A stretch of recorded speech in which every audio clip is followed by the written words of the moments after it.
Hello and welcome back to Making It. My name is Mirabelle, and today on the podcast we have Henri Bardot. Henri is an accomplished sound engineer and artist. He has a new album out called Face Down that we mentioned a little bit in this episode. He's involved with other bands as well, a duo project called Perlo with Mree, who is on the second episode of this podcast. Go check it out if you haven't already. And People I Like, which is Kina Grannis, Imaginary Future, Mree, and himself. We talk about the importance of setting intentions of what you want out of your career, as that could drastically affect the decisions you make, what you do, and all around how you feel about your work. I love that we also had a whole section on very mundane topics, like of him and Mree moving across the country, renovating their new house, and all of that, which doesn't sound like it directly correlates with any of like the career talk, music stuff, or anything technical, but it does relate a little bit. And I mean, it's just fun stories. We also talked about some gear. We learned that Henri is a huge gearhead, working with others versus working alone, tracking audiobooks, and so much more. I hope you enjoy this episode as much as I did recording it, because it was really cool to hear about both sides of the music world, the behind-the-scenes work as a producer, mixing and mastering engineer, as well as being a singer-songwriter. As always, please leave a review wherever you're listening, drop a comment if you're watching on YouTube, and follow the podcast and Henri to stay updated on everything we post. Links are below in the descriptions. Hope you enjoy.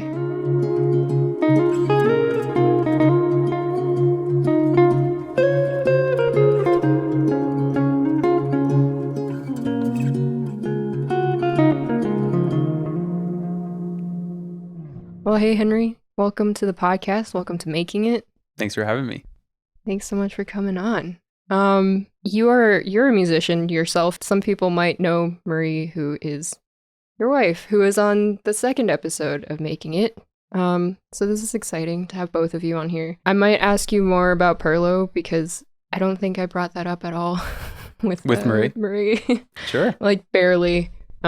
I think I was very much just like getting into the swing of things still. Yeah. Because that was the second episode, so. You're getting your sea legs. Yeah. Your pod legs.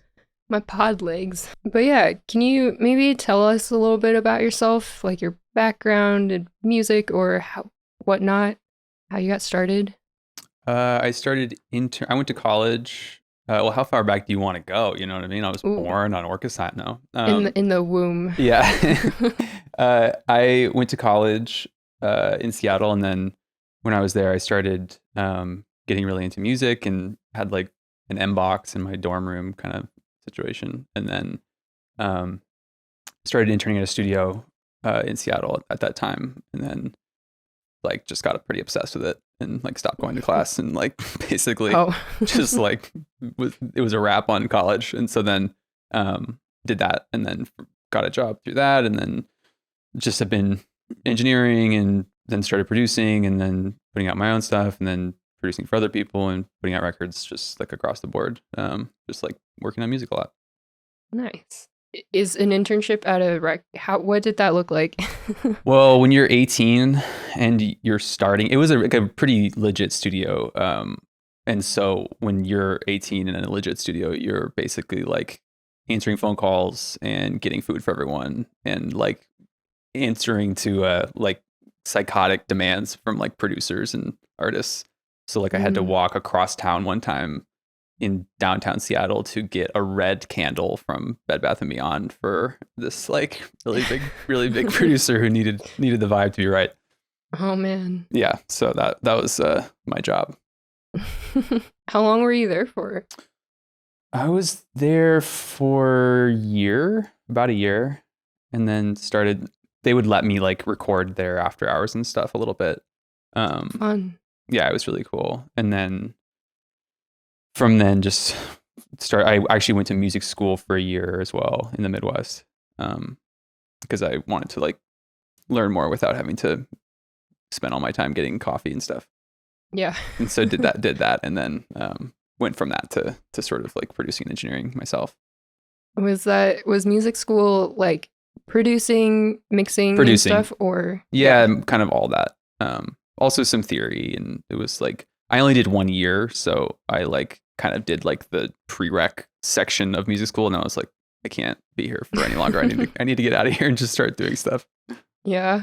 I was gonna ask like if you found that to be helpful at all or anything. It was kind of interesting because like at music school, I didn't realize. I mean, obviously it makes sense, but like when you're your first year at music school, like you don't really have access to like the good mics or like studio. You have to like work. You know, there's a lot of sort of like maneuvering to get like studio time and to work in the places you want to be, and that's all going to go to like people who have been there longer. And so coming from a really really nice studio where I could sort of like do whatever I wanted and like use whatever I wanted, I felt like very constrained and like Oh yeah.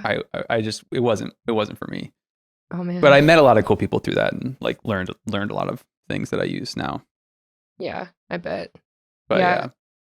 I think because I went to music school before classical stuff, so it's very different from anything that I'm doing now in terms of, you know, making songs and Right. recording them. So it doesn't feel like there's a direct correlation between, you know, what I learned in school and what I'm doing now mostly, but it was kind of helpful. Yeah. Where'd you go to school? So I did my undergrad. I'm up in Canada, so I did my undergrad at the University of Calgary. Cool. And then I did my master's in Toronto at the University of Toronto. Sweet. We're not too far from Toronto. Yeah. We still want to. We haven't been yet, but we really want to go. You should go. It's really nice. It's like a 3-hour drive or something. Yeah, you guys are so close. You're pretty much in Canada. You guys are like honorary Canada. I know, seriously. Especially if we go up to the UP, it's like you're in Canada essentially. Yeah. That's the goal this summer. Yeah. Oh yeah. Yeah, for sure. You guys moved across the country. That's the pandemic. That's a big move. The pandemic was a wild time to be alive for us. We just like got married, moved across the country, started renovating a house for a year. We just were like, all right, let's just do it. Let's just fast forward and get going on like big life things. No better time when it's global pandemic happening. Exactly. We're like, we could just die and everyone we love could just die. So let's just do it, man. Why not? This is the time. Honestly. Yeah. It was actually kind of, I mean, like it got us to go to places we probably wouldn't have gone to for like another like 5 or 6 years probably. Oh yeah. Yeah. We were like, all right, we got to find a silver lining somehow. Like how can we use this pandemic to accomplish something or move forward in some way? Did you guys do like, you drove across country, right? Yeah. Did you make any stops? Like hell no. We stopped to sleep in like Iowa and stuff, but like it was sightseeing kind of thing. That was a ridiculous time. I was in like a fugue state the entire time. Like we packed up our entire apartment in Portland in the middle of winter. We moved in February, which I don't recommend doing for anyone. Wow. We did it because we wanted to get in on the market before like spring and summer because it's really competitive. And so you can get better deals on houses in the winter. So that's why we moved at that time. And our lease was up. But driving across the country in the middle of winter is like pretty brutal. Man, it was 2 degrees when we were driving. Pretty far north too. Oh yeah, right? The whole drive it was like we almost died on Dead Man's Pass in Idaho. Like literally, like we were running out of gas up a giant mountain. Like it was snow. It was 2 degrees, and like the wind was going, and like there was just no gas stations for so many miles, and we didn't know because we're up in like the mountains. Like there's and it was like night was falling, and we were like we're gonna die. Like there was no AAA or anything. Like there was no cell phone reception, and there was no one on the roads, and we're just like, are we just gonna freeze in our car? Oh no. So no, Great life decisions. We were just trying to get to Michigan. Oh my goodness. What's your favorite part about Michigan now? Oh man, there's a lot I like about Michigan. Yeah. Well, where we live on a golf course. I play golf.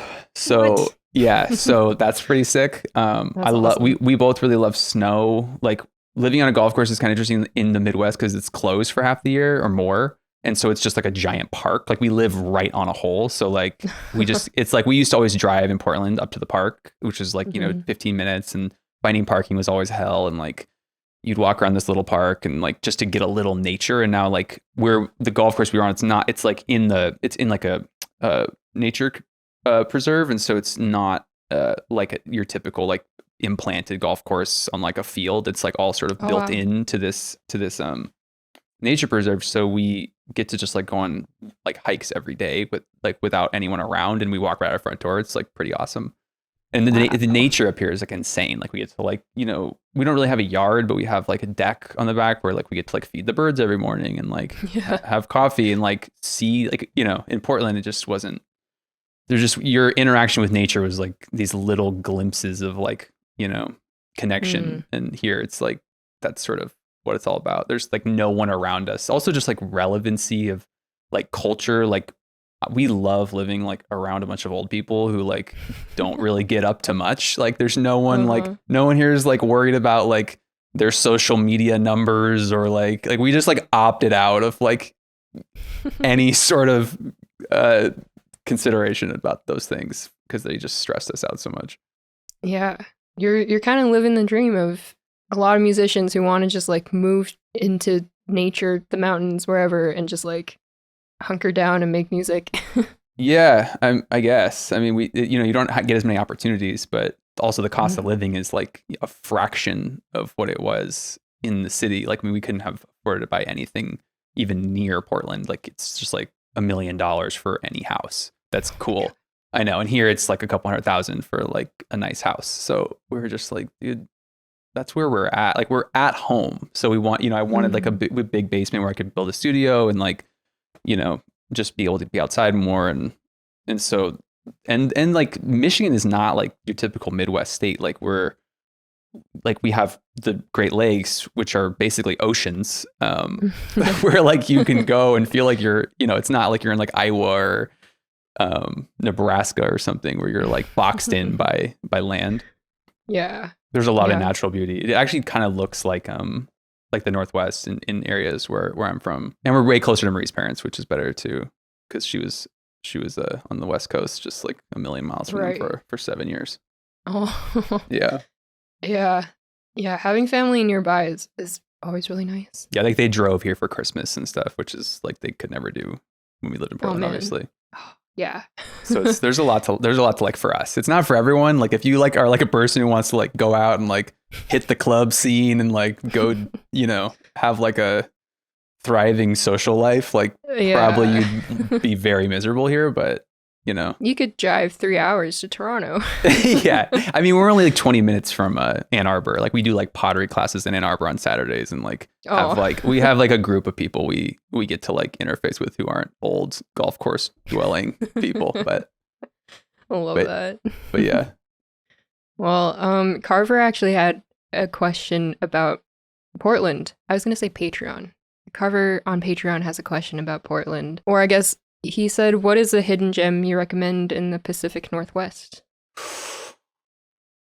Good question. Open it up to the whole Pacific Northwest. Well, I would say I'm from sort of the hidden gem of the Northwest, in my opinion. Orcas Island is like a crazy beautiful destination spot for anyone in the Northwest area. It's like an hour and a half from Seattle and 4.5 from Portland. And if you can like get up there for a weekend or something, I would highly recommend doing that. It's gorgeous. Like I work out of a studio up there as well.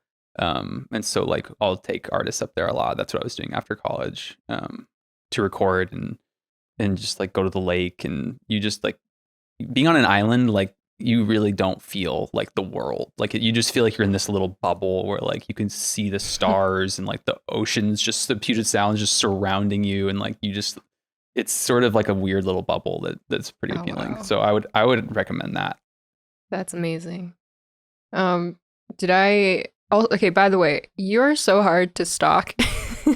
I don't really like the internet, I will say. Yeah, I think that's clear.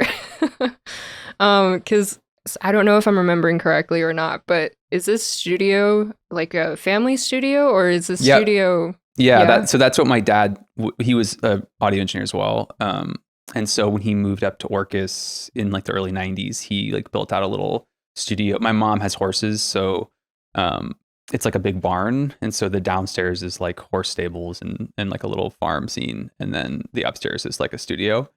And sounds so like a dream. It's pretty cool. Yeah, it's pretty dreamy. And my friend actually, like a really good friend of mine, just bought a piece of property like 100 yards away and also built a beautiful studio.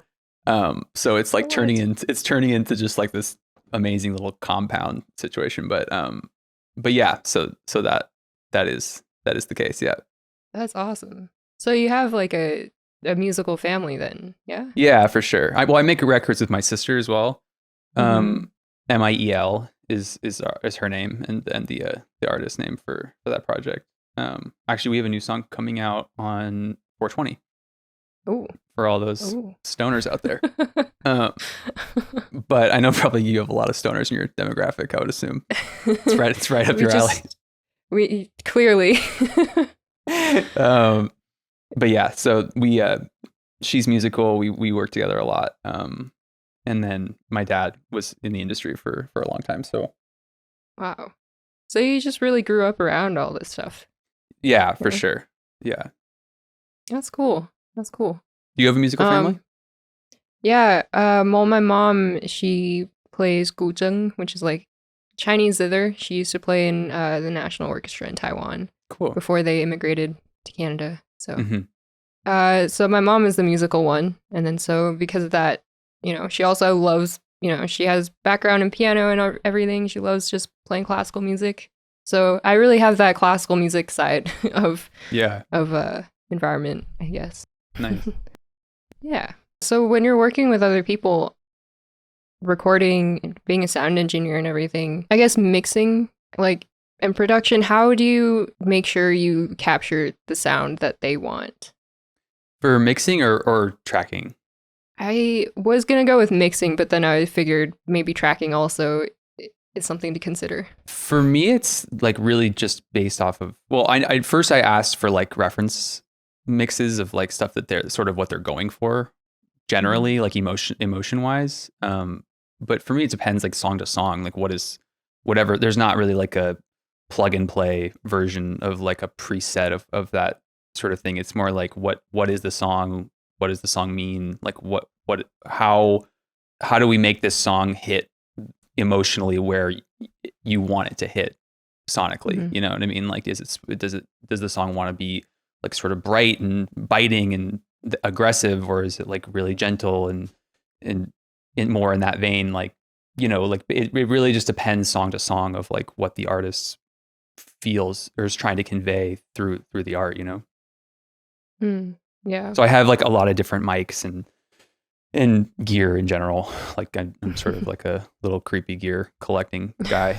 I'm always sleuthing around the internet and selling and buying things. Oh yeah. To sort of try to get those colors, like just to have a lot of tools at my disposal of like to sort of capture whatever the person's going for. Like I have a lot of really dark, like I have a lot of ribbon microphones, like 6 or 7 that I really like that to just use like that have like more of like a vintage sort of like black and white quality. Like they're not as bright. They're really like you can use them differently, but especially on like drums and stuff, like I really love to use those. And then I have some other like brighter, clearer mics that have a lot more top end and can capture that sort of quality as well. Oh, that's awesome. Did you kind of find this all through experimentation mostly, I guess? Experimentation, also like I've had a lot of like mentors over the years, where I've like seconded on a lot of records, which is like I'm assisting the engineer when I was younger. And I like really used those opportunities to like just pick the brain of the people I was working for, just because I've worked for some really like accomplished like special engineers, and they've been really generous, and engineers, like I find, are very generous with information because not a lot of people they're underappreciated in the music industry, and they're so vital to any artist's success. And so when they get like someone geeking out over what they do, they tend to sort of give it like lean into that and give information willingly, versus like artists can be a little more cold in that way. Yeah. Because they have like a fan base, and so they're kind of like conditioned to be like, ugh, get away from me. So I sort of stay away from being like, what's your process like when I'm like on a session? I would never do that.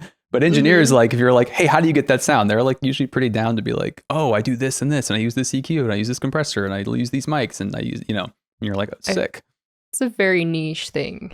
It is. I feel is. Yeah. Totally. Yeah. Yeah. If you speak that language, like if you know all the models and all the microphones and all the compressors and everything, like it's a fun language to have with other people who share that same language. Cause like you said, it's like not a lot of people are like down to like nerd out over that stuff. Yeah. So what would you say if somebody's starting out and getting into, producing and all of that with gear and everything? Like they're just starting out, they don't really have anything. What's their price range? That's the real question. Yeah. I mean, the SM7B is a great mic. That's like, a dynamic that you're not going to like break. As long as you get a cloud lifter to help with the clean gain on it. Yeah. I mean, I like the UA stuff a lot, like Universal Audio, like the Apollos, like they have that little one that's like $500 now that they just put out. It's like the Spark or something. Ooh. What is that thing called? It's like the really entry level mic pre, like below the Apollos. I would like if I had a kid and I was like getting them into recording, I would probably like get them that. And like, let me think, what would you get someone who's just starting out? I mean, I get them Pro Tools and just throw them in the deep end right away, because that's what my dad did for me. And like at first I was like, this is so complicated, and now I'm like so happy that I learned on Pro Tools, because then you just like, that's what every studio uses, and so it's not like you're not having to like speak two languages going back and forth between DAWs. So I would get them Pro Tools, like a little Universal Audio interface, and probably, I mean, this is a pretty cool mic, the C38. Ooh. It's like the C37 is like the C37A is, I have that, which is like a 1950s Sony tube mic that is amazing, but it's also pretty expensive. I got mine like really sketchily on eBay for pretty cheap, but this one is more like comparable to like a U87. So it's a condenser, but it's also like pretty inexpensive, and like mine's super beat up, and so I got it for pretty inexpensive. But you can also power it, the phantom power, you can power it with a 9-volt battery. It's like a case that's pretty cool. Like I've never seen that before.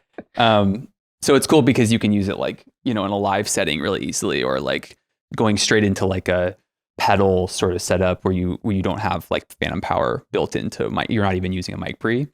Yeah. So this one's pretty cool. I'd probably get him some weird, like funky eBay buys, not like a new thing. Yeah. Yeah. Do you find that like buying secondhand gear is okay? Or what do you look out for? I have a lot of stories about that.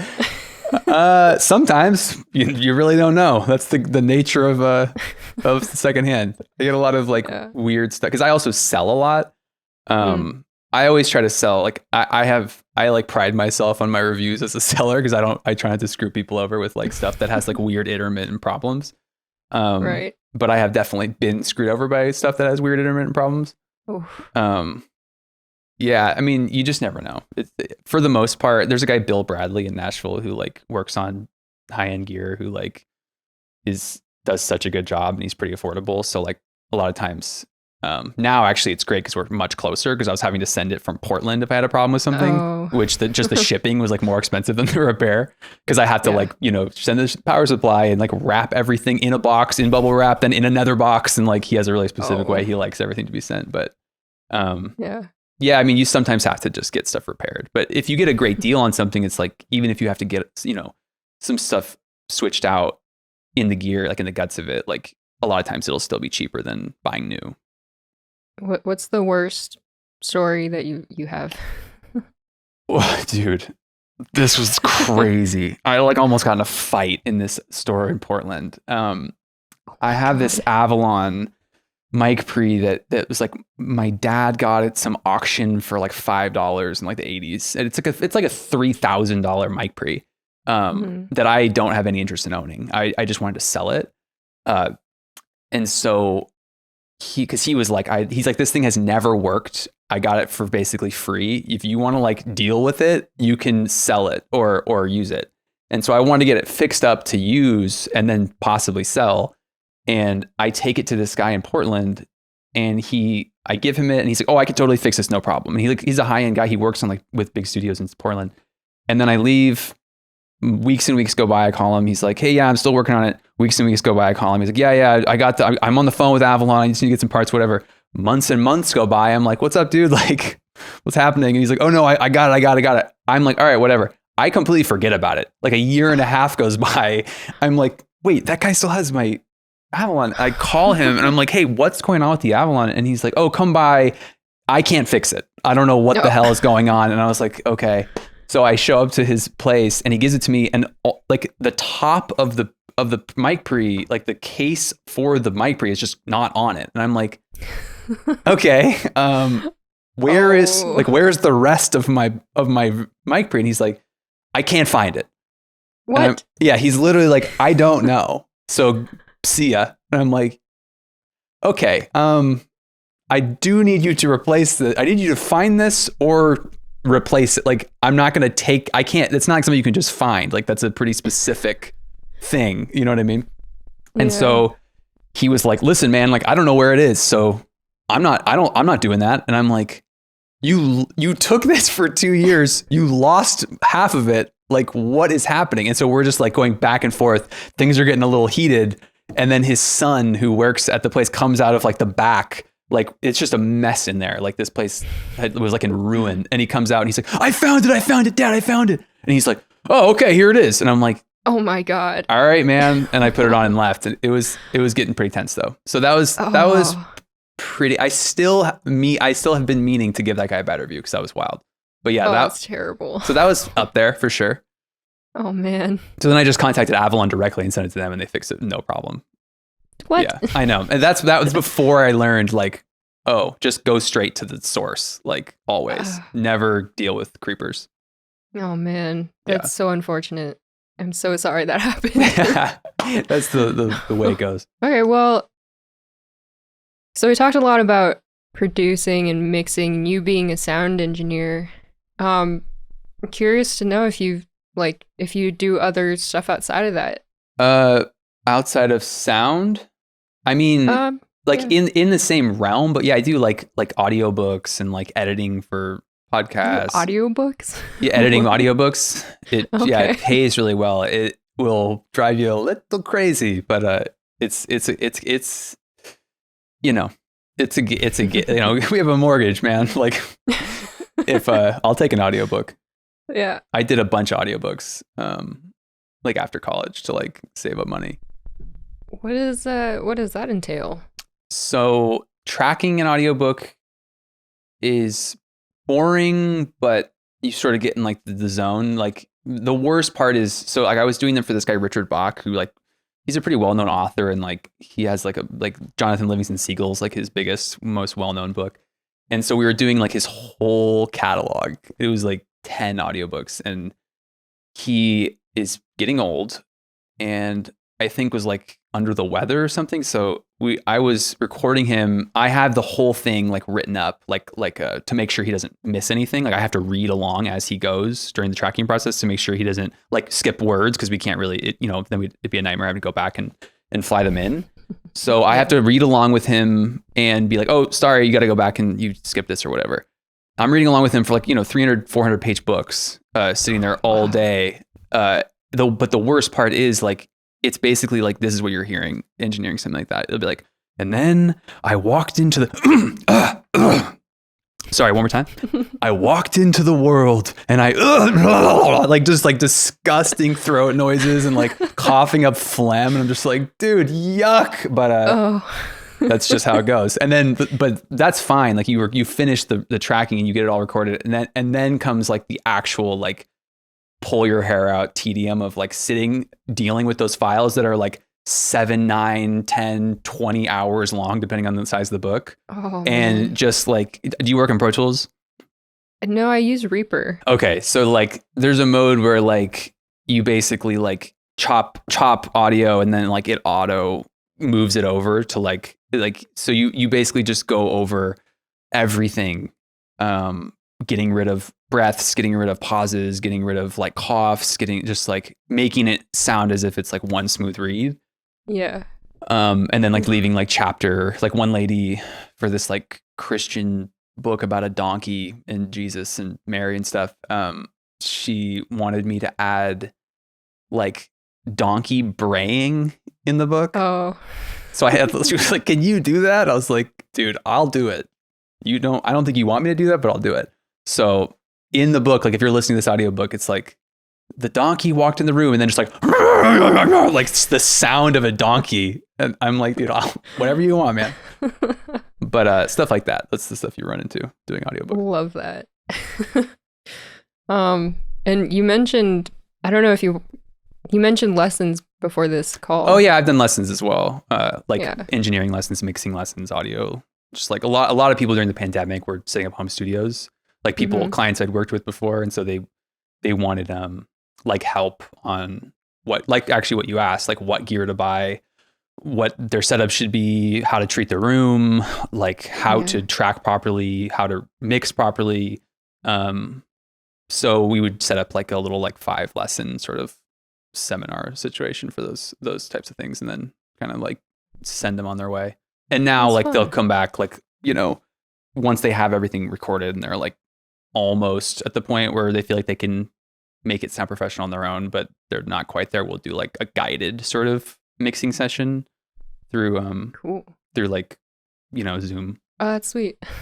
Speaking about sound treatment, I've just been looking at your studio and like looking at every little corner and being like, wow, this is really cool. That's so funny because I was looking at this before and I was like, it looks like a dungeon down here. It's so dark.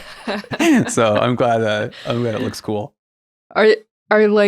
Are those two lights in the back behind the drums, or are they? It kind of looks like light from a window bouncing into the room. Good, that's what it should. There's a lot of windows down here, so it's not a dark dungeon. But I just covered them with this like rice paper stuff because I didn't want to worry about people seeing in here because there's a lot of like expensive looking things. Yeah. And so it was just stressing me out at night. I'd be like, someone's gonna break into my studio, so I covered them, which sort of limits the amount of natural light. So I'm trying to figure out this summer if I'm gonna just risk it for the light. But those are there's this place Hay in Portland, like HAY, that sells these like neon lights that in different colors. They have like a really cool color palette, and I like putting those around sometimes for if you want to get a little weird with the vibes. That's awesome. But I noticed like there isn't that much. It doesn't look like there's sound treatment though. Oh, this I haven't gotten there yet with this whole area. I have an ISO room that I've done where I'm doing most of the recording. Cool. That's totally treated out. That's like another reason why we've got this house, because down here it's like this massive. I don't know if you can see like the whole room is pretty big. Ooh. Oh wow. Yeah. So it's a huge basement. So I was like, yes, this one. And there was also just like a nether room that they had built that was just completely empty and like unfinished. And so I was like, yeah, I'll just turn this into an ISO booth. It was already like an ISO booth. So I just treated it like crazy. But the rest of the room, I'm still trying to figure out if I want to sacrifice like the look of this space. You know what I mean? Or if I just want to do all my tracking in the ISO booth. Ooh. Yeah. I will probably start doing that stuff. It's just been that's like, I can't talk about stuff because it's like, that's like on my to-do list, but it's like my to-do list is 5 bajillion things. And so I'm like, at some point I'll get to it. Yeah. You guys are still renovating, right? Dude, I'm on my 4th bathroom. 4. Oh why does this house even have 4 baths? I don't understand Michigan That's houses. A lot. It's too many, arguably. So yeah, you have so many to choose from. Finishing the 4th bathroom right now. Myself. Wow. Yeah, I waterproofed a bathroom by myself, which I don't recommend doing. It's pretty stressful. I'm assuming you've learned a lot from this process. The wonderful world of YouTube, man. Yeah. Yeah. I have watched like more hours of YouTube DIY home renovation videos that you could like possibly imagine. Oh man. But what are do you have any horror stories? Oh my God. This room, I mean, this entire room, this was the first thing we did when we got this. Like this house was disgusting. Like I'm not even joking. Like It was disgusting. The walls were all green in the entire house. The floor was all like, this whole floor down here was like blood red carpet. Oh. And there was wallpaper all over the walls of little golfer men, like swinging golf clubs. You didn't want to keep that? It was so rough. And so this was the first thing we were going to, and there was a drop ceiling in here. There was like a ceiling that made the ceiling like 7 feet high. Like I could touch the ceiling standing up. And then, but then I looked above it and I was like, oh, this is just like 2 extra feet of ceiling if I just take down this drop ceiling.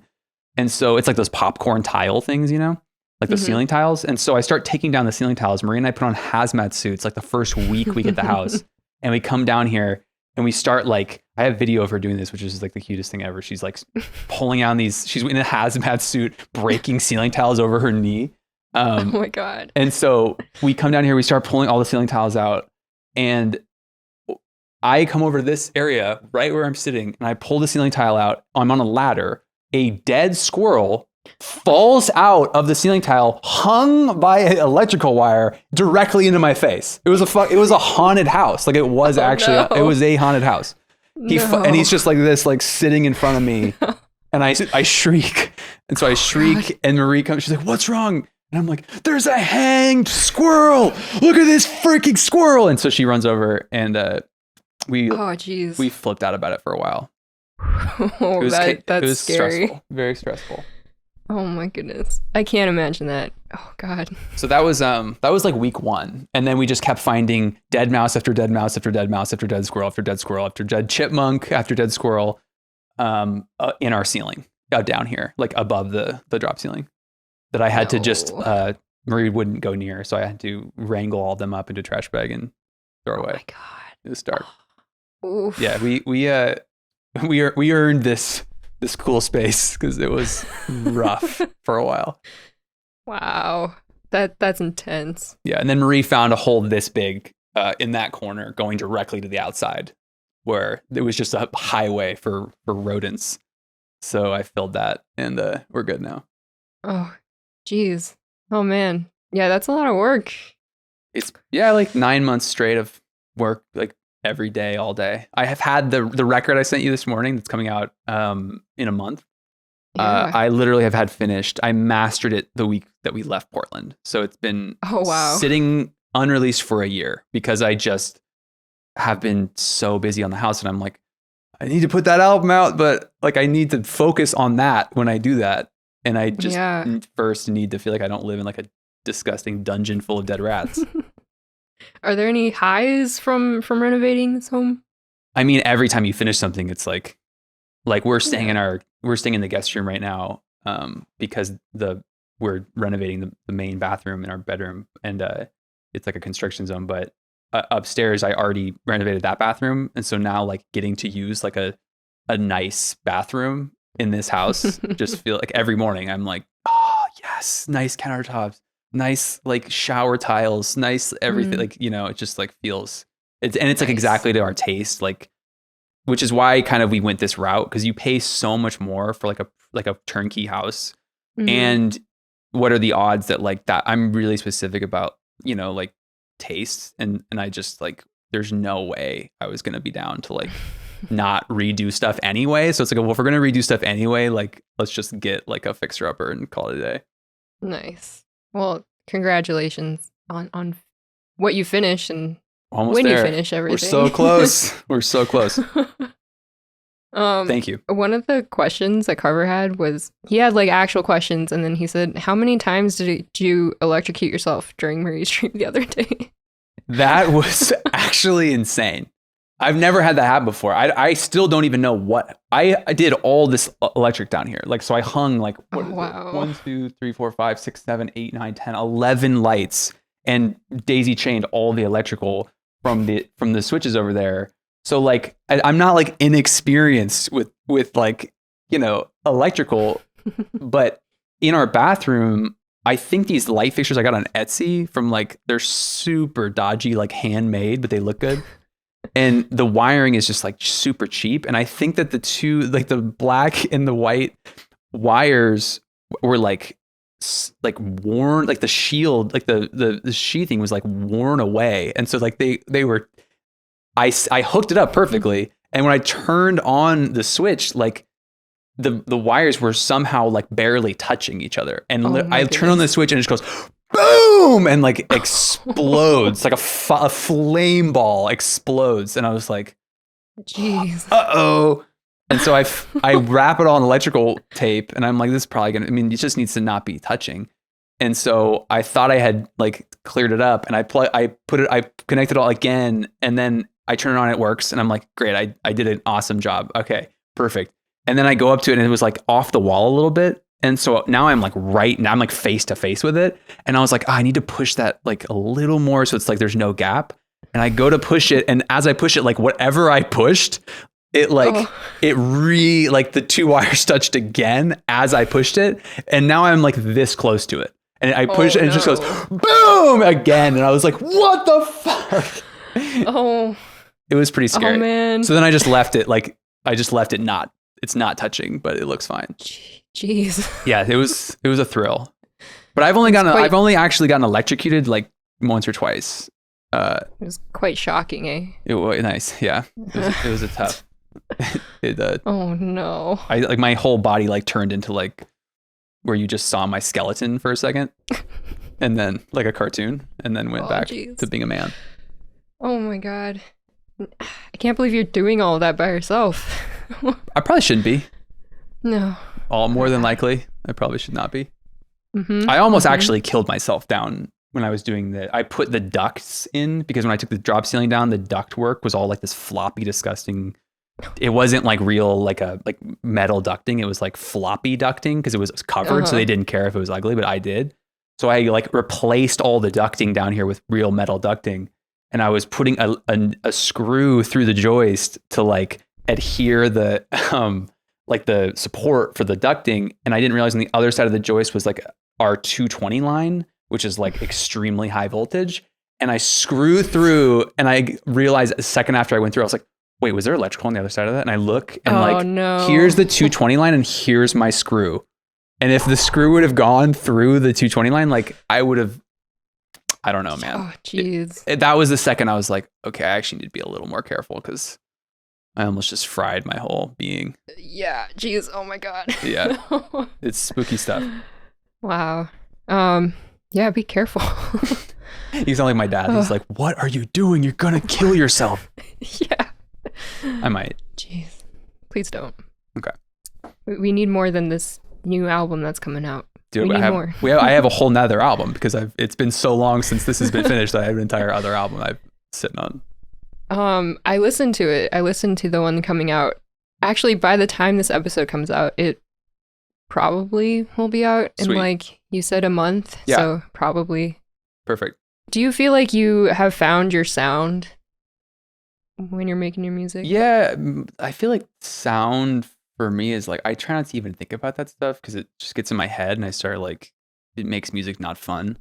Yeah. And I like so many different styles of music. Like I like electronic music. I like super acoustic music. I like music with, like driving beat. I played the drums is the first instrument I ever played. And like, I love playing drums. And so I love music with drums, but I also like usually listen to music without drums, like just in my own, personal listening. And so I like making that as well. And I used to like tweak out about that and be like, it's not going to be cohesive and but like people don't care about anything anyway. And like AI is probably going to be making records for all of us in 5 years anyway. So like, I just kind of stopped, like COVID just like literally made me be like, I actually don't care anymore about anything except for just like making art and hanging out with Mree and like my family and my friends. Yeah. I think that's a great way to think about it though. Cause I do also feel like we probably get too caught up in trying to make the mix perfect or tweaking so many little things. Well, I still do that. Yeah, but I mean, I feel like there's to an extent. I wish I didn't do that, but I am the number one tweaker of the universe. I feel like, well, with mixing, I feel like there's a fine line between tweaking and it actually making a difference, and then tweaking where it doesn't make a difference at all anymore. Yeah, it's totally true. But yeah, I tweak a lot. So. Yeah, I mean, as you should. I'm pro tweak for the record. Pro tweak? Yeah. I think people who don't tweak are missing out. Yeah, no, I thought that like this album sounds pretty cohesive, so I was thinking, I wondered if you give any thought into that. That's great to hear. I have no idea. I mean, some songs are super stripped down, and some songs are like, have like our drums forward and bass forward, and some songs are like just acoustic guitar. So that's good to hear that they feel like intertwined in some way. Yeah. How do you start, or where do you get your inspiration from? Well, it kind of changes now. Now, since we have 2 upright pianos in our house, I've like exclusive, and I have this baritone guitar that I've been playing a bunch. So like I've pretty much exclusively been writing on those instruments for the record after that record. But for that one, that was like during the pandemic, and we were still in an apartment, and most of it was written on like this nylon string guitar I have. It's like a classical guitar that I really like. And I was just sort of stuck inside during the pandemic. We didn't have a piano. I don't really like playing electric keyboards. So mostly the whole thing was written on that guitar. Just like in my bathrobe, like sitting around our house all day during the pandemic. Oh, great. Yeah, that was sort of, and then like, start with an idea. And usually for me, it starts with some kind of musical idea, or a sound or a chord progression or something. And then that evokes something that's been on my mind. And then I try to just stay the course of that feeling until I try to write kind of quickly. I don't like sitting on a song for too long. I like to just like finish the writing process in like 2 or 3 days. Yeah. I feel like if I don't often revisit songs if I let it go for too long. Yeah. I feel like the feeling is just gone, so it's hard to get back there. Exactly. Yeah. Or you forget where you were at mentally or something. Exactly. Well, actually, how often do you perform or sing the songs after you put them out? Well, the pandemic, we didn't tour at all. We were touring a fair amount before the pandemic, but now we live in Michigan, so that West Coast run's not really going to work out anymore. I think I'm not really like, I want to do that more with this. I just really like making music so much that like I'm doing that all day, and it's like really hard. I need to get better about like stopping doing that so that I can like promote music and make a video or like do all the other things that go into it. Update your website. Dude, exactly. like literally anything other than just making music all day. Like that's not. Well, it's interesting because like that is sort of the dream for me. Like that's the thing that personally fulfills me the most. All the other stuff feels like homework to me. Yeah. Which is why I just kind of don't do it.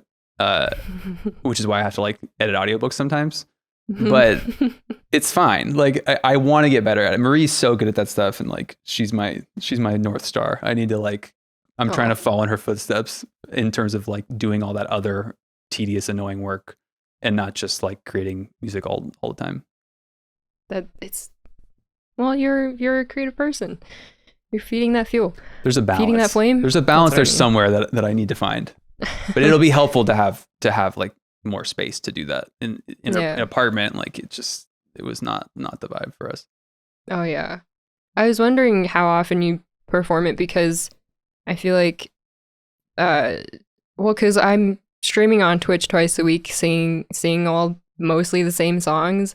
And so every so often if I'm singing an original, like I sometimes tap back into the feeling I had when I wrote that song on occasion. But sometimes it doesn't happen. So I was just curious about that. Well, for me, that's sort of like how I know a song means. Like that's sort of like if I can do that, it means that I did a good job on the song, because it like if I'm able to access the emotion that I had experienced while I was writing it, for me, like it like that's sort of like the metric I went by when I was like during the pandemic, like sort of what it shifted to versus like, I want to make like a cool song. Like whenever we would do that, I would like never go back to the song. Or if I did, I was like, it felt like a puzzle I like put together. It didn't feel like it was like actually an expression of like something that actually meant something to me. It was like I was making a good song to make a good song. It wasn't like the goal was to make a good song. It wasn't to like express myself truly or whatever. Yeah. And that can be fun, especially when you're with other people and you're like, you know, like let's make a banger. Let's do this. Let's try this, like whatever. That can be like a fun experiment, a fun thing to do. But with my own like personal music that I'm making alone, it just stopped being fulfilling at all trying to do that. It wasn't enough to like keep me motivated. I would just like I would get like 60% on a song and then it would just kind of die off and I would have no motivation to go back to it. But it was the ones that felt like accurate, real snapshots of like something that mattered to me at that time that then like in 5-10 years still mean a lot to me versus some like a lot of other songs that I've made, you know, with other people or whatever, like I never go back to. And if I do, I'm just kind of like, oh, there's a song. Cool. I made that. It doesn't mean anything like past, you know, past the initial excitement of like, ooh, there's a new thing and I made it. So that I've definitely trying to focus more on getting that feeling back. And with new stuff I've been making, I've sort of been able to, I don't know if it's probably like less commercially viable because it's so uber specific to like what I'm experiencing in life, but it means more to me. So I don't know. Yeah.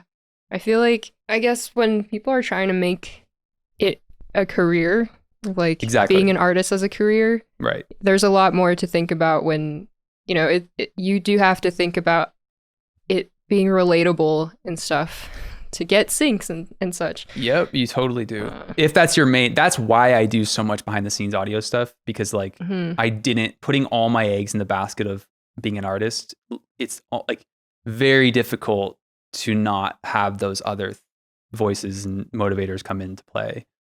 Right. And if you know, like as long as I have like, you know, worst case, I just like mix people's records, that's fine, you know, and then I can just have my like art be my actual like personal avenue for expression. Yeah. How often do you work with other artists in terms of, do you write with other artists, songwriting? Yeah, we have, we did a bunch of writing with Keena and Jesse, who I know that you know. We have a song coming out, us four, like that we all co-wrote, coming out on a day in time. Coming out on the 12th, May 12th. So anyone who's listening to this, look out for that. That I'm really excited about that song. That was super fun to make all together on Orcus. And then I co-write with Mree. I kind of have like, I'm kind of trying not to do that as much with random artists, like with like, you know, I've worked with like a lot of projects on Orcus with like more local like people in the areas and stuff, and like it does sort of sap for me. Like I only have so much like creativity, I guess, before I start to feel a little like tapped, and then I kind of forget like where was I with my own stuff. Ideally it would just be like with people who really inspire me, who I feel like genuinely compelled to make music with, not for any sort of like ulterior motive, which, you know, is no judgment against that. Like if you're doing co-writes that you can cross-pollinate your audiences or whatever the reason could be, like I don't know. I'm not really on that train. I'm so bad at that stuff anyway that like it would sort of be like a futile attempt at like building any sort of trajectory. But yeah, I wonder because you know, I've done a few co-writing sessions, and although those ones were done on stream, and it was kind of like a challenge thing where we had to do it in like 20 minutes, come up with something, have like the bones to a song. And so I don't have that much experience co-writing, and I don't think I want to co-write. I mean, also like in the same thing, like unless it's with somebody who I actually work really well with and I know on a deeper level. Yeah. Like instead of just people that, you know, you kind of barely know. Totally. Yeah. People who can do that amaze me. Like people who can just like write a great song with like, you know, a person they don't know, and they're just like whipping out hits, like kudos to them, dude. That's not me. It couldn't be me. I need to like actually have had experiences with this person to like, you know, like Mree and I write a lot together. Jesse and I have written a lot of songs together lately that I'm really excited to release. Ooh. but yeah, I don't know. And like my sister and I, you know, like those are like and Kina as well. Like those are like people, some other close friends who are in music, but like it sort of has to be like for me to feel comfortable to where I'm not just like writing to write, like to where I actually am feeling it with another person. Like that's like so intimate for me. Like I have to feel like safe in that space, which I don't know. Like where I actually feel like I'm expressing my real ideas and not just like coming up with an idea so that I am not the guy who doesn't have an idea. Oh yeah. You know? Yeah. One of my biggest fears. I don't want to be the person who is, you know, just sitting there and have no ideas, or I'm the quiet one. right. Totally. Yeah, Mree's had a tough time with co-writes for sure. Even with me. Like when we first started writing together for the first Perlo EP, like 7 years ago or something, she was having a tough time with that.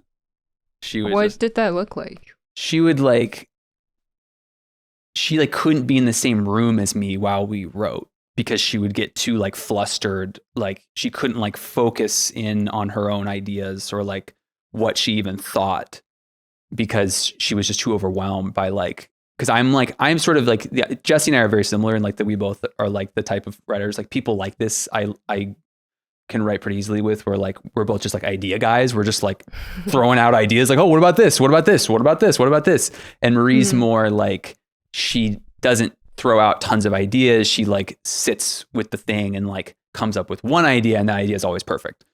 So it's like, it's just sort of a different approach to it.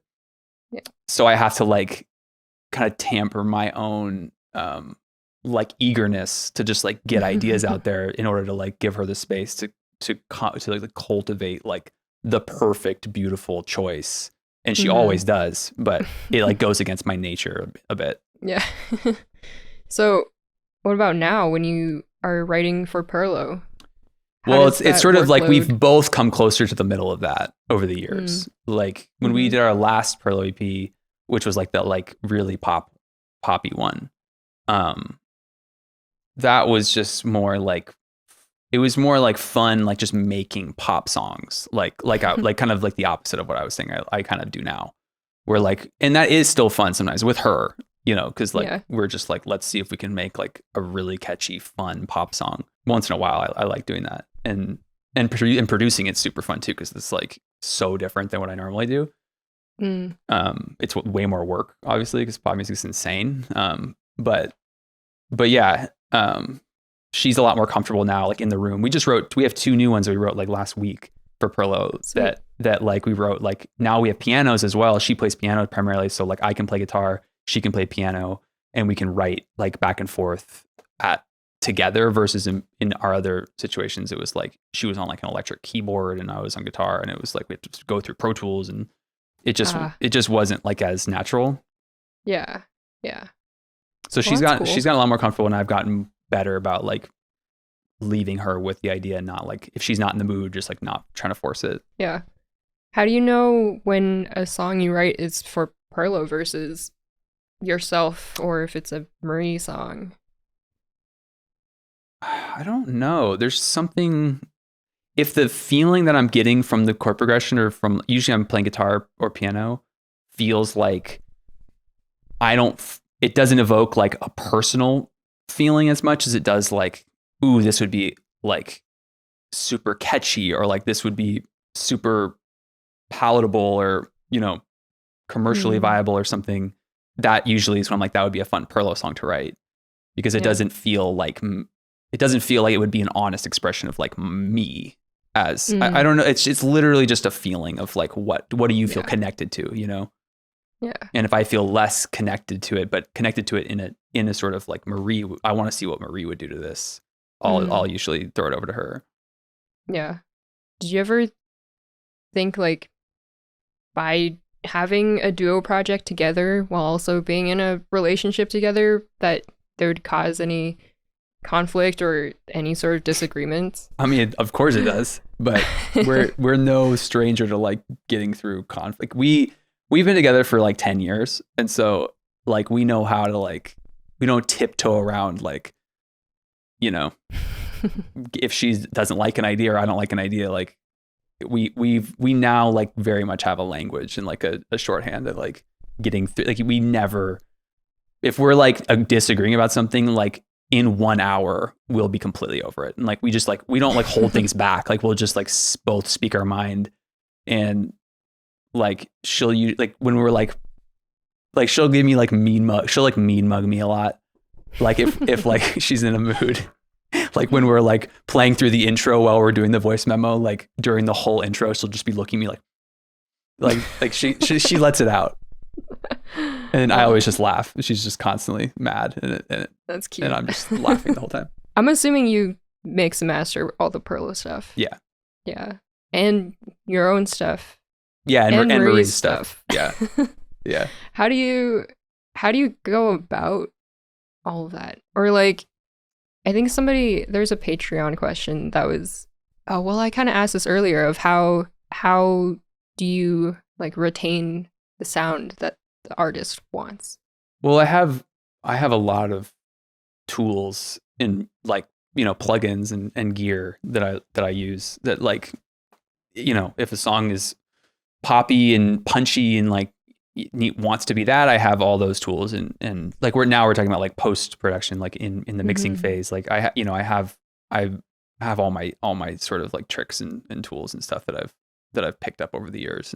And now it's like pretty like depending on like mainstream pop music, I probably don't have the right tools for that because I don't ever work on stuff like that. But you know, for all the things I do, like the kinds of things I'm working on, I sort of have more or less like a strategy for how I'm going to go about getting it there.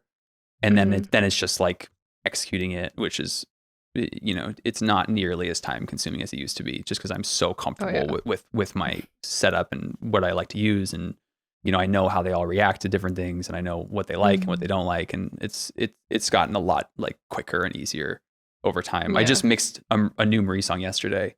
That is such a banger. Yeah, I am so excited for people to hear it. It's like fast. It's like fast pop music, but like very different. But like very Mree though. Like it still sounds so much like Mree. Cool. And that one was super fun to mix because it was just like fun to go bright and punchy and like hard hitting and like it's not like a dark moody song at all. Yeah. How do you balance working on everybody's mixes? I don't really know. I don't do a good job of that at all. I just like wake up and go like, what do I have to do today? And then I just do it. That's fair enough. I wake up, Mree's like, when are you going to mix my song? I'm like, today, I guess. Let's do it today. And then I do it. And then I give it to her and then she wants revisions and I do them. And then we go drive and get a taco and listen to revisions and then come home. And then she's like, it's great now. It's perfect. And I'm like, perfect. And then I go to sleep. Great. That was literally my day yesterday. So that's what I'll go with. Oh, Samson had a question of, you know, because we were talking about tweaking so much and mixing. Samson's question is, do you ever find yourself too deep in the pursuit of perfection while working on your projects? If so, what do you do to keep yourself grounded? Also, my whole thread of these comments we went on a whole electrical pun thing because of Carver's question. So what do you do to keep yourself grounded? Nice. I don't really do that anymore. I used to for sure. Now I just trust. I think it's just like you grow over time and like the more and more stuff you work on and the more and more stuff you hear out in the world after you've worked on it. And then you feel regret about, oh, I could have done this. I could have done this better. And then you know, change that on the next time. And then you hear that out in the world. You're like, oh, I should have done this. And then you change that on the next time. And like, you do that enough times where like, I sort of like trust, you know, like I trust myself and I trust my choices. And like, I trust, like I wear the same, like I have my different reference systems that I've been using for so many years now that like, if I like, you know, I just get done, I just make sure I get through something and get through the mix and do a mix. And by the time I do that, I take it to all my, you know, like I do V1 and then I listen to on all my systems and like, it'll always be like, oh, okay, there's too much of this, there's not enough of this, and then like come back, make a revision one more time, like, oh, overdid it, let me split the difference one more time, and then it's usually like three revisions or 4 revisions, and it's like, okay, I'm good now. Like, so I've gotten to a point where I don't really do that, but when I was still like, when on my first album, when I'd never heard anything I'd ever worked on out in the world, and then like, on all those like every project, it's gotten like less and less, because you get more comfortable hearing it and going like, oh, darn it. Like I was doing that. So there's way too much low end on this, or like whatever. Yeah. Do you feel any, like, I don't want to say regret. I don't know if you feel that, but sometimes like I remastered something. I snuck this one by on Spotify. And I was so happy they didn't catch me. Our Perlo, the last EP, got taken off our label because our deal was over. And so we got the music back, which means like I had to re-upload it so that we would be collecting the royalties. And so when I went to re-upload it, there was I used this guy. It was before I started mastering my own music. And I used this guy who like is a well-known guy, and I hated what he did. And I was like, I wonder if Spotify would recognize, because if I use the same UPC number and I re-release it, it's the exact same duration, but the wave looks different, like, will they know and restart the play count, because it has like 2.5 million streams or something. And I was like, it would be such a bummer. But it was getting the most, it's our most played, like it's getting the most traction, like trending wise right now. And so I was like, I need this to sound right, because it bums me out so bad. And so I remastered it and uploaded it, and now it's the new master. Nice. And it's on Spotify, and it kept the streams and everything. So I'm like, hell yeah. Amazing. So yes, I sometimes very much regret and try to amend. Oh man. I just finished reading The Creative Act by Rick Rubin. Oh yeah. And there is a bit in there where he talked about how, the stuff that you make is very much just representative of the time you're in right now. So anything that you've made in the past, like, that's representative of that time. And so I guess thinking about stuff that I've already put out before, like, I don't have to cringe so hard about that anymore. Totally. Because you're at separate stages in your life, and yeah. I very much feel that way about writing. With more technical stuff, I don't feel that way as much, because I'm like, well, yes, but also like this song would just be better if it had like a tighter mid-range. You know what I mean? Like, it's like there's stuff like that where I'm just like, the writing of it, yes, that's where I was at, like, as a person, but like sonically, sometimes I'm just like, can we just like tweak that a tiny bit and re-release it? Yeah. I mean, if you keep all the metadata the same, you could just re-upload, right? I just tested it, and yes, you totally can. Yeah. I'm so afraid, though, of, I know, accidentally messing something up and then it just doesn't work. Or restarting the play count is what would bum me out so bad. Yeah. That would suck so bad. Oh. So it is a little stressful. I bet. Yeah, when you have millions of streams, yes. Dude, I would be devastated. That would be a blow if you were just like, okay, just restarted a bunch of play counts. Yeah, that would really suck. And some Patreon questions that I haven't asked. Fong asks, who or what has helped you to persevere and not quit? I would say getting clear on like what your priorities are and what your goals are. If you don't do that, like, then you'll get totally lost, which I've gone through periods of feeling that way, especially when you try to do this professionally and like have this be your job. I feel like it's really, like you were saying, like, about like, who are you trying to please? Like, what are you trying to do? What is your goal in doing this? And like answering that question, I feel like then sets the table for how you go about your path as an artist. But if you don't ever get clear on that, then there's so many different, aspects of the music industry that'll pull you in different ways, and they can sort of like tear you apart if you don't get really crystal clear on what your priorities are. Yeah. Would you say that your artist side of you is more just kind of like when you feel like it's not so much of a forefront of that being your career? Yeah, absolutely. I mean, I've made virtually zero decisions that would indicate that I'm like, I want to be the next big artist in the world. Like, I just gone through like, and that's sort of like what I'm talking about. Like there are things, not that I would ever be the big artist, like a huge artist or whatever, but like it'll like haunt, or like you'll wonder like, oh, if I was only doing this more, like, you know, and then at a certain point, it's just like, it's torturous. And you're like, but that never ends. Like you never get to a point where you're like, you do all the things and then you're like, well, now I'm just going to let this live. It's like, no, then you lose your relevancy. Like it's once you start, like you can't ever stop, and that like for me, like gives me a tremendous amount of anxiety. And so I'm like, I think I'm actually like, it was making the art not fun. Like it was just like thinking about those things. Like this was like, you know, when like my second album came out, I was like, it was like getting some traction and like getting some streams and stuff. And I was just like, oh, like, is this when I like kick it into high gear and like make a run at trying to be like a big artist? And it was just like, you know, it started sort of thinking of music that way for a little while and like making decisions based off of that for a little while. And like, it just ultimately started like sucking all of the fun out of creating music. And I was like, okay, I've realized for me, that's not the priority. Like enjoying music and enjoying my life, like really is the priority. Yeah. What about like doing all the other, you know, like audiobooks? Do you feel like, would you ever branch out into something more than audio, aside from audio? Or do you think you'll just stick to this realm? If I had to, like financially, if I had to, I would. But I mean, I love music. Like music's so sick.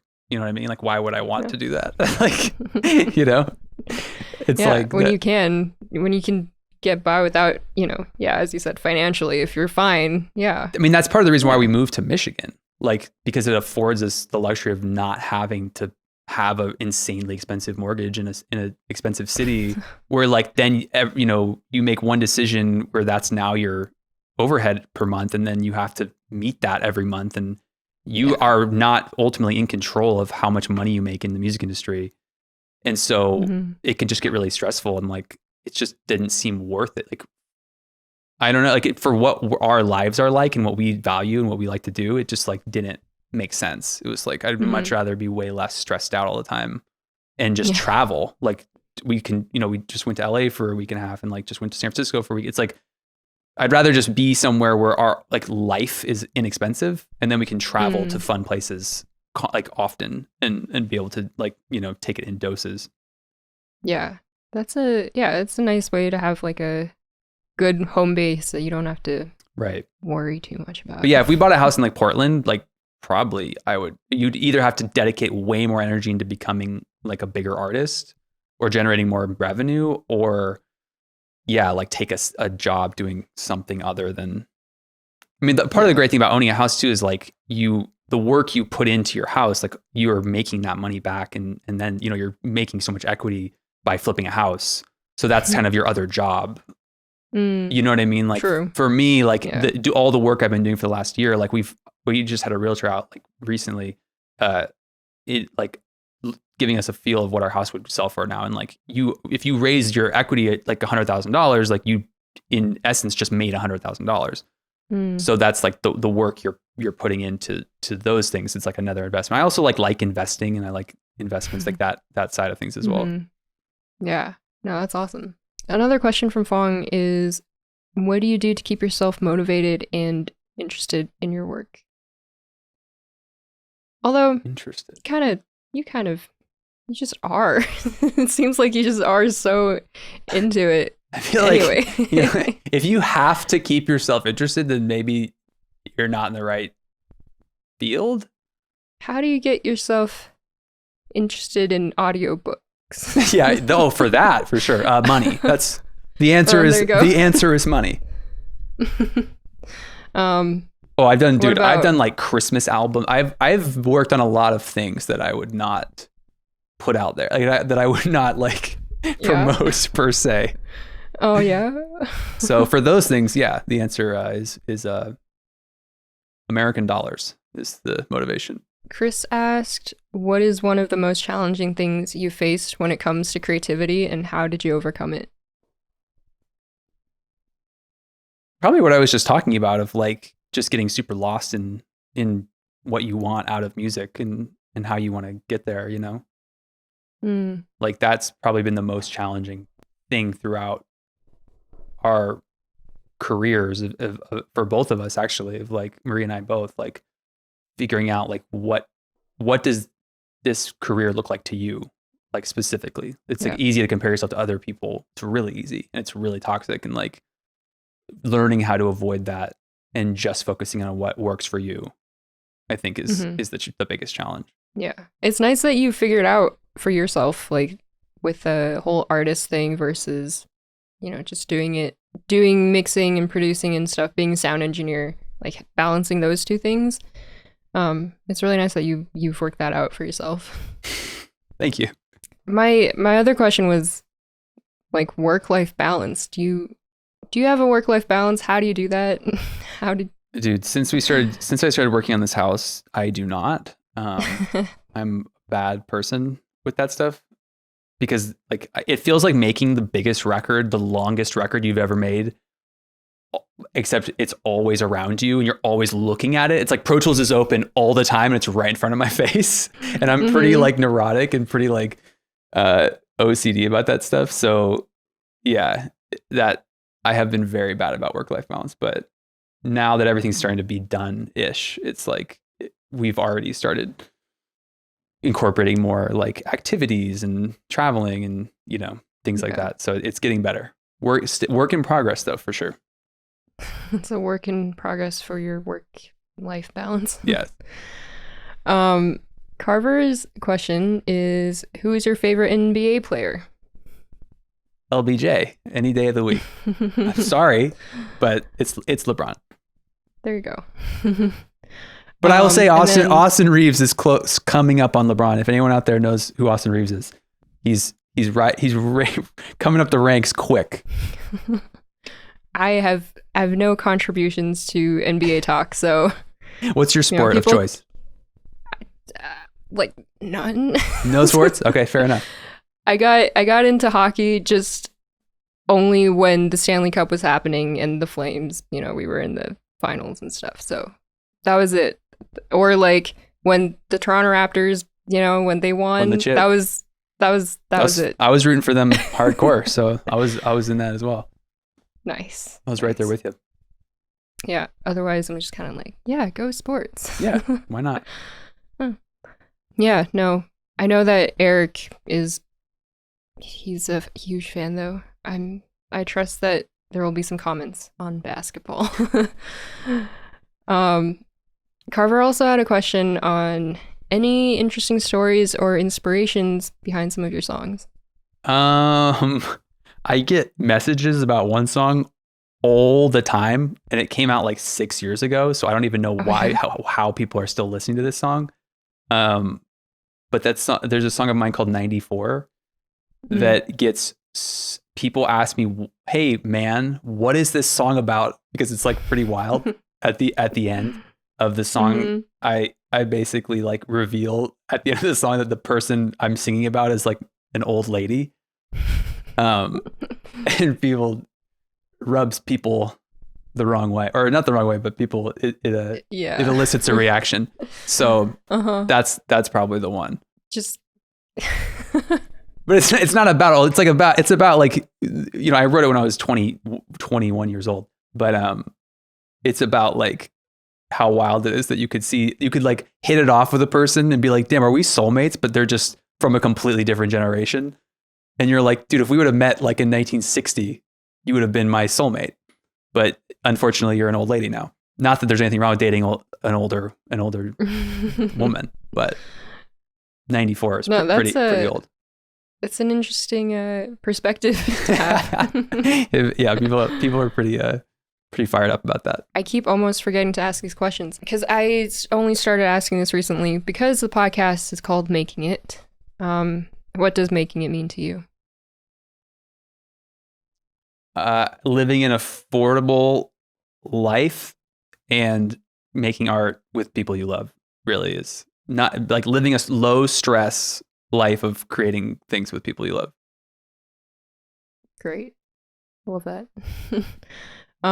Yeah, well, I guess that is kind of all from me. To wrap it up there. Sweet. Yeah. Thank you so much again for coming on. And where can people find you on the internet? Well, okay, I'm going to update my website before the album comes out. henribardot.com, HenriBardot, and that'll be out at the end of April. So everyone go listen to that, please. I beg you. Sweet. And then you can find me on Instagram at Henri Bardot. And those are the things. That's all, folks. Great. Yeah. I will be linking them all. So cool. That's great. Wait, do you speak French? Or like, is it just like your my family's family's yeah, my family's just French. Okay. I got like decent when I went there when I was like 19 for a summer and got decent, but now it's been 11 years, so I wouldn't want to test that. Oh man. I know I'm old. Awesome. And you're old? No. All right, well, thanks again. And of course. Yeah.